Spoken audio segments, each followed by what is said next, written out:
press 10 now.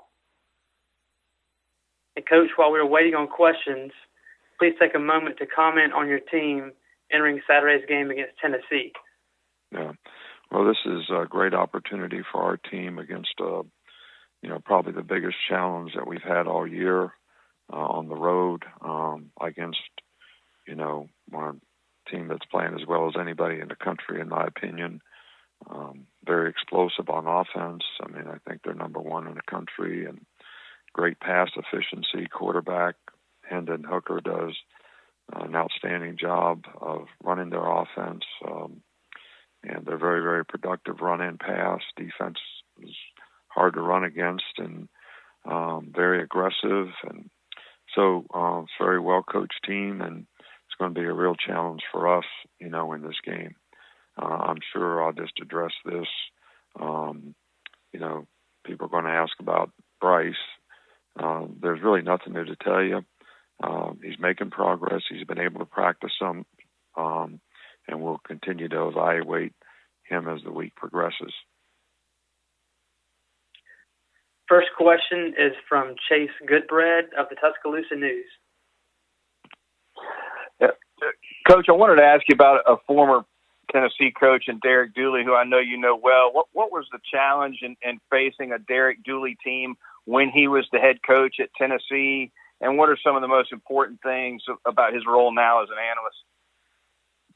Well, I've always had a tremendous amount of respect for Derek. He's got, really good background. He's coordinator at Missouri, head coach at Tennessee, coached for the Cowboys for a long time as a receiver coach. So, they were always, difficult to play against. They had a really good system on offense. And, of course, he's had, several stops since then and gained more knowledge and experience in some of the things that he's done. And he's given a good sounding board for us on offense.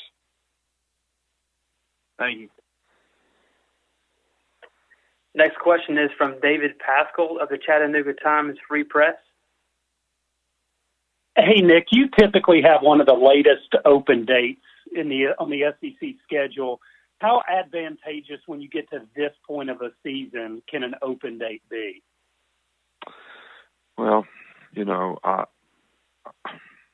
hard to know for sure if anybody really has any evidence that open dates are helpful or not helpful in terms of the way you play. I think if your team has, good momentum and the right kind of chemistry and attitude, that the rest does you well, and they're able to pick up where they left off. And sometimes that works in your favor, sometimes it doesn't. We try to manage our guys through the season where we don't play too many games in a row, and without having a couple days off in there someplace. Just like, we usually play 8 games before we have a bye week. So we have to give our guys a couple days off, like right in the middle of that stretch so that we get a little rest and recovery time. Because I don't think you can play that many games in a row without, affecting how your team performs. And I was asking because this series has kind of been unique in that Tennessee in 2009 and 2015, those two really close games that they've had with you, they were coming off an open date. And then, of course, Tennessee has already had its open date and obviously put it to good use with their win at LSU. I just didn't know if you ever look at another team going, wow, they look pretty fresh, having taken advantage of an open day. Well, I think that's from, when you're playing against somebody that has an open date, that's certainly how you feel about it. That, they've got extra time to prepare. They've had extra time off. So it's probably going to be a good time for them to get rested up and recover and be well prepared for your game. Thank you. Next question is from Jimmy Himes of Sports Animal Knoxville. Nick, when you go against an up-tempo offense, I wonder if the greatest concern is your defense wearing down, or is it the other team creating mismatches or maybe missed assignments? Well, I think it's a combination of all the above. I think that, if you have extended drives and you can't sub, that, you worry about your players being able to continue to play at a high level when they get a little gassed. Secondly, when they go fast, you enhance the chances of, making mental errors, sometimes if your players aren't really focused on, what they're seeing and what they're doing. And so, and then sometimes because you got to call things quickly, they may end up in an advantageous situation, formationally or personnel-wise, where the call you have doesn't match up great against what they're doing. So it's kind of a combination of all three. Also with Henson Hooker, what makes him so effective in running Tennessee's offense? Well, first of all, the guy's a really good athlete, knows the offense really well, can make plays, with his feet, but he's a really, really good passer. He's very accurate, doesn't make a lot of mistakes with the ball, doesn't throw in any interceptions, completing 70% of his balls. So, and he's always a threat to run it too, which makes it even, more difficult. And they've got really good skill guys, and their entire offensive team is very efficient in the way they operate and how they execute. Thank you. Next question is from Glenn Gilbo of Outkick. Coach, you had said that Bryce really wanted to play last week, and you mentioned he was talking about playing at the end of the game. Could you have played him last week, or was that just too risky in your mind? Well, I didn't think that he was in a position that he could go and effectively, do his job the way he's capable of doing it. He's made a lot of progress from that point. So hopefully, that'll change in the near future. Thanks. Next question is from Nick Kelly of the Tuscaloosa News.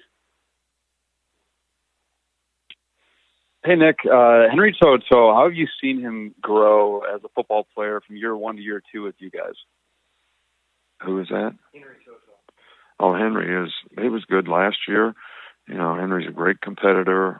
He communicates well. He's smart. He's got a really good understanding of the defense. He's very instinctive, playmaker type of guy. So, he's gotten better and better since he's been here. I think he's more and more confident and comfortable in what he's doing.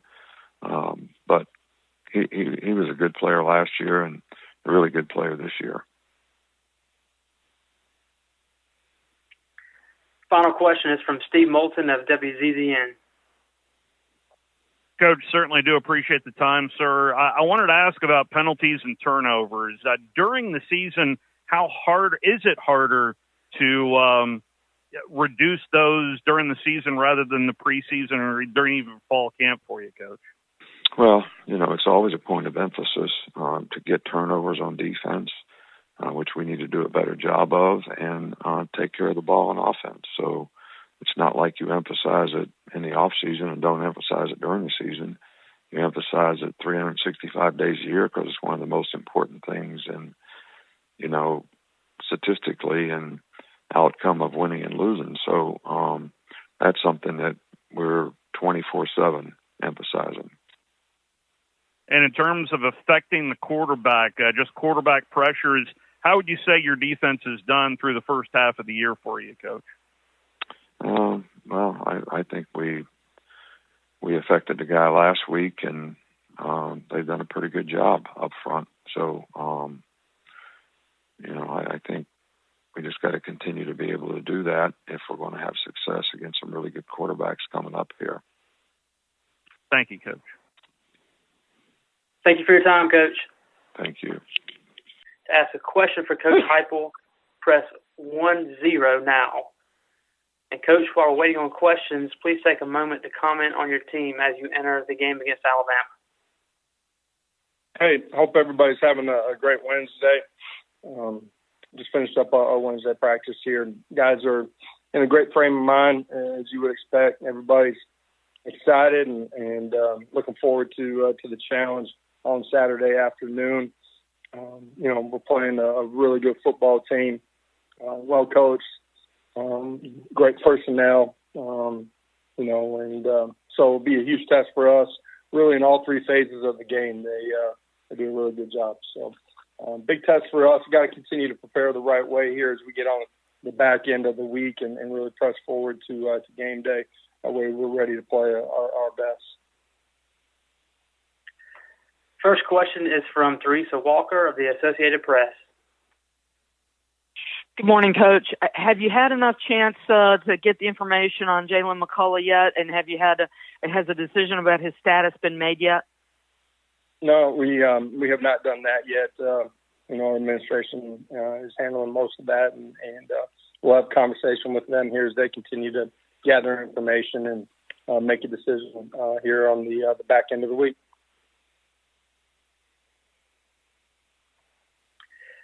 Next question is from Adam Sparks of the Knoxville News Sentinel.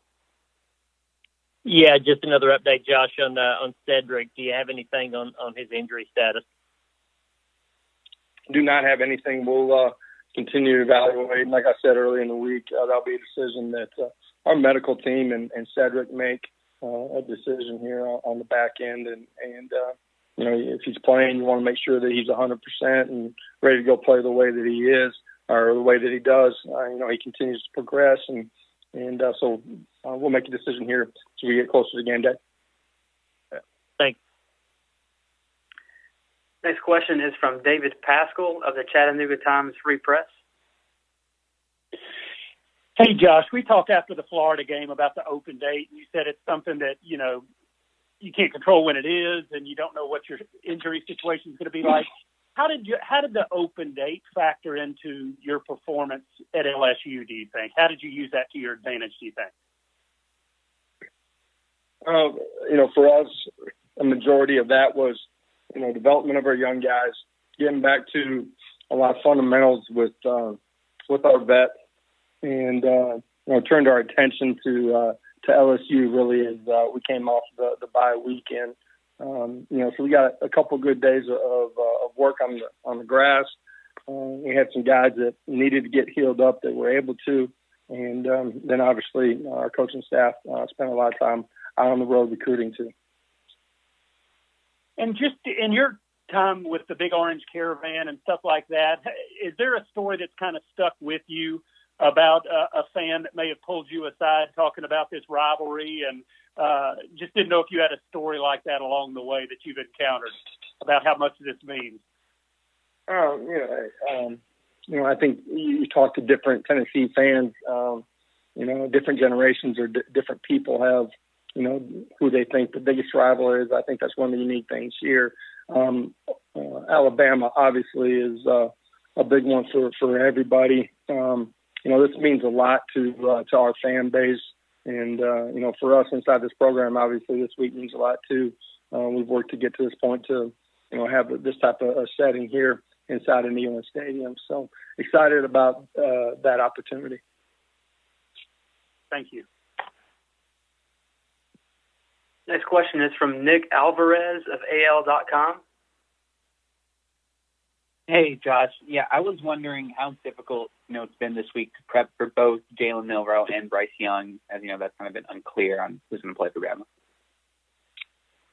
Yeah, I think you have to prepare for both of them. You have to have a plan, even if you know who the starter is, just because you know that there's going to be some things that are different, depending if the other guy goes into the football game. So, for us, starting with Coach Banks, but our defense staff and our players, understanding who's in, the type of things that you're going to see. Obviously, our calls may adjust in situations based on who the QB is, but you're going to have to prepare for both of them anyways.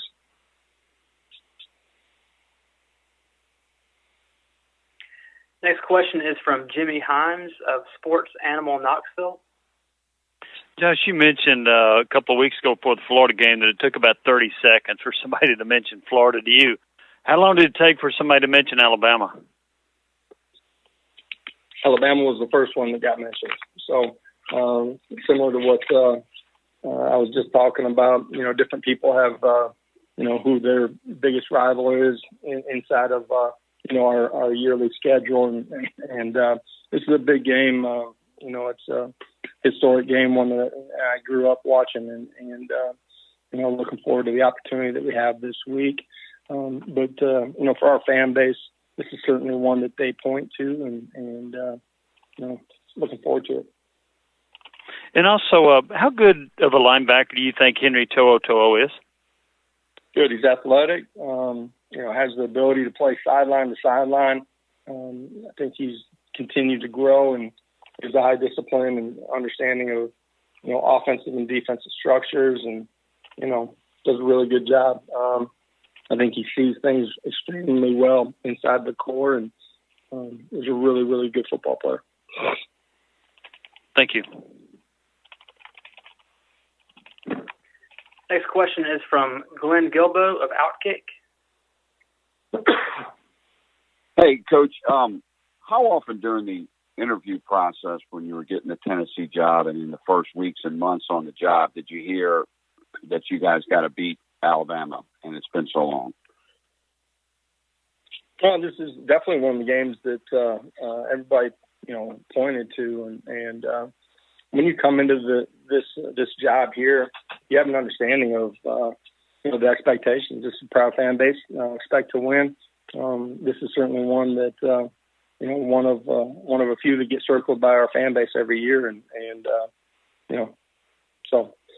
we've tried to continue to grow and build as a program. We've done that here in the early part.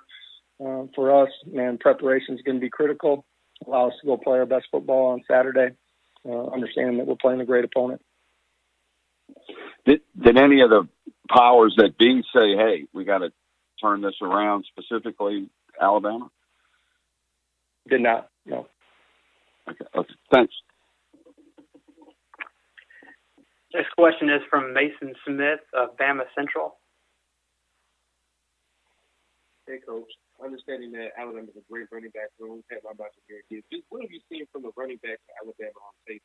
What are you looking forward to this Saturday? I'm sorry, but I can't hear you. If you could repeat that question. Sure. Can you hear me now? Gotcha. Awesome. I was just asking about Alabama's running back room, kind of headlined by Jahmyr Gibbs. Just what have you seen from them on tape, and what are you kind of expecting from them this Saturday? Yeah, I think they do a great job of pressing combinations, delivering the offensive line to second-level blocks. I think they have great pace as the run's developing. They're explosive with the ball in their hands. Once they hit the line of scrimmage, they're able to get to full speed extremely well. I think they finish their runs, play with great pad level. Gibbs obviously has great elusiveness and ability to make you miss, and is a home run hitter. So, for us, you don't want to let those guys get started. Thanks, Coach. Final question is from Steve Moulton of WZZN. Coach, certainly do appreciate the time here. It's obviously a big game this weekend, but I wanted to ask about your defense. What areas of improvement have you seen most from Ball State to now in regards to your defense, Coach? Yeah, gap integrity through all three levels of our defense. Block destruction, playing with great pad level, technique, getting off of blocks, making plays. I think those are a couple of things that have helped us on the defense side of the football in regards to the run game, and got to continue to do that here in this one. And I've heard you talk several times about Henson Hooker, and he's now obviously being talked about with a Heisman Trophy. How much of him, comfortability-wise, of just relaxing and just playing his game out there, has attributed to his success there at Tennessee for you, Coach? Yeah, I think Hendon's continued to grow into the best version of him as a football player. A lot of that stems from the work that he's put in, fundamentally growing, understanding offensively what we're doing, what he's seeing from defenses. But he has found a way to be a great and fierce competitor and still be having a lot of fun while he's doing it. And for him, that's when he plays his best football. Thank you, Coach. Absolutely. Appreciate it, guys. Thanks, Coach.